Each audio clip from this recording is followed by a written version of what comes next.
നേതാജി സുഭാഷ് ചന്ദ്രബോസിൻ്റെ ജന്മവാർഷികത്തിൻ്റെ സ്മരണയ്ക്കായി എല്ലാ വർഷവും ജനുവരി 23 പരാക്രം ദിവസായി ആഘോഷിക്കാൻ 2021 മുതൽ കേന്ദ്ര സർക്കാർ തീരുമാനിച്ചു. നേതാജി ചെയ്തതുപോലെ പ്രതികൂല സാഹചര്യങ്ങൾ നേരിടുമ്പോൾ ധൈര്യത്തോടെ പ്രവർത്തിക്കാനും ദേശസ്നേഹത്തിൻ്റെ ആവേശം പകരാനും രാജ്യത്തെ ജനങ്ങളെ, പ്രത്യേകിച്ച് യുവാക്കളെ പ്രചോദിപ്പിക്കാനുമാണ് ഈ ദിനം ലക്ഷ്യമിടുന്നത്. ഇന്ത്യൻ സ്വാതന്ത്ര്യസമര സേനാനികളിൽ പ്രമുഖനായ സുഭാഷ് ചന്ദ്രബോസ് 1897 ജനുവരി 23 ഒഡീഷയിലെ കട്ടക്കിലാണ് ജനിച്ചത്.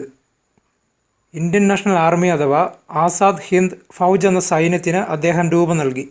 ലോകമഹായുദ്ധ സമയത്ത് പാശ്ചാത്യ ശക്തികൾക്കെതിരെ വിദേശത്തു നിന്നും ഇന്ത്യൻ ദേശീയ സേനയെ നയിച്ചത് അദ്ദേഹമാണ്.